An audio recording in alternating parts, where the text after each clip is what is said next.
right, so we go from the top news to a new report on climate change released earlier this week by the United Nations, pointed to a very grave danger facing us all, humanity. The new report speaks to the intense pressure the planet Earth is undergoing due to human activities such as in the hydrocarbon industry. The United Nations report was released just as the conversation is getting, wait for the pun, heated up. Did you get that? About how and when Africa joins the transition from dirty energy to clean energy. Joining me now for a drill down the discourses, this is Mr. NJ Ayuk, the chairman of the African Energy Chamber based in Johannesburg. Good evening to you, sir. Thank you so much for joining us. The new UN report released a few days ago on climate change sounds like a code red for humanity. Do you see the energy industry in that troubling picture?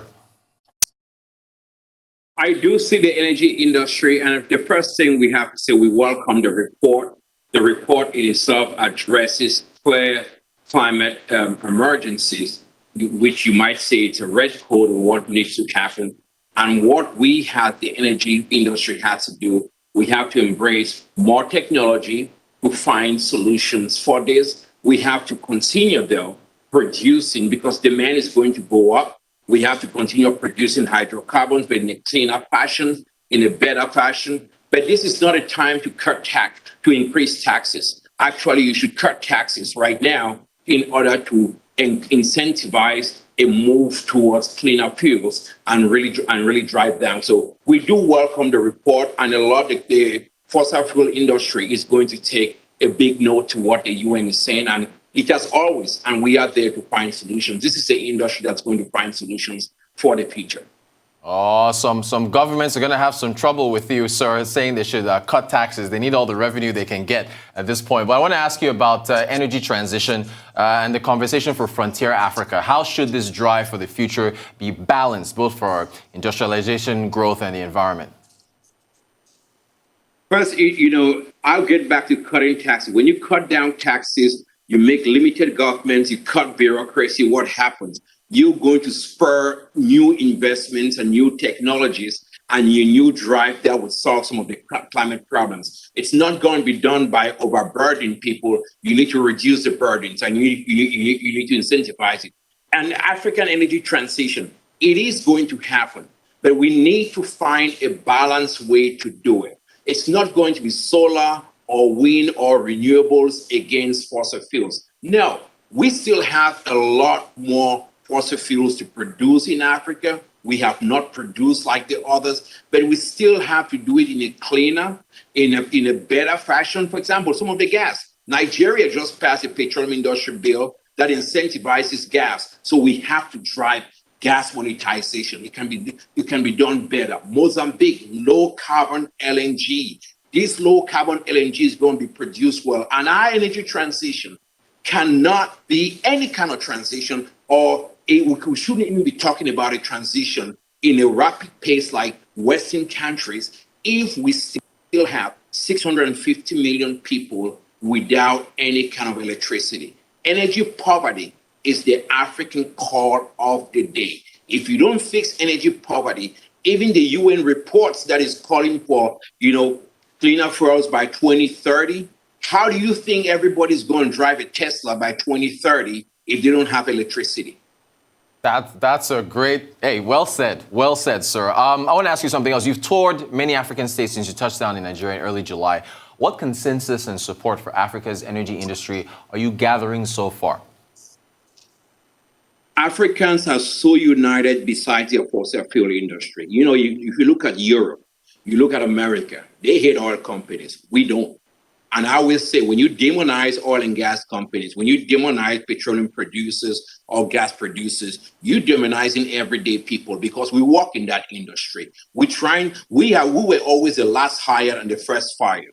But also we do recognize that we have a global responsibility as human beings that live this planet to make it better than anybody. Nobody loves the environment more than we do.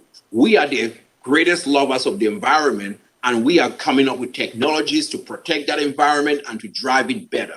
Africans do want a transition.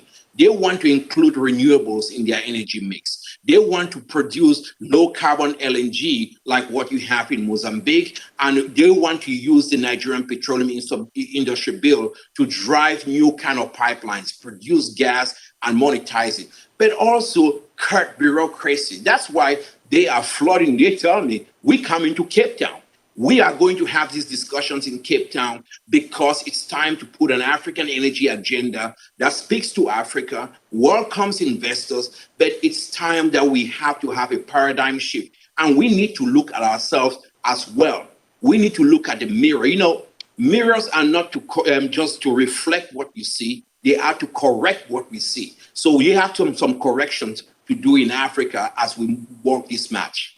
I like that. That's the man in the mirror reference to the Michael Jackson song. You mentioned low carbon LNG in Mozambique. You mentioned some energy products. We've got huge energy investments popping up on the continent, Eastern Africa, Mozambique, as you mentioned, even in South Africa. Are you encouraged by these new projects and prospects? And are they clean?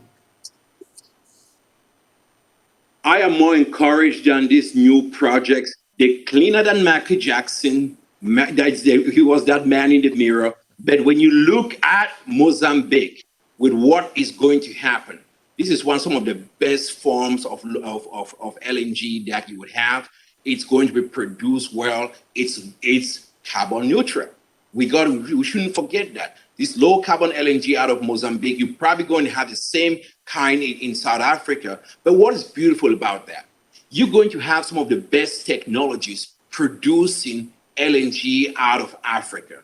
And that is better. LNG from Africa is better than that of Qatar or the United States. So African investment in our LNG markets should grow. And that should be the same in Nigeria. That should be the same in Tanzania. But we also have to hold ourselves accountable to something. We need to stop stalling on projects. We need to drive it. We need to move projects fast. Nigeria needs to get its LNG projects going. So does Cameroon or Equatorial Guinea and South Africa. Stop holding back, drive it forward so that we can monetize this and help our people to fix problems that we are waiting for Western countries to fix for us. We can do that in Africa, and it starts now.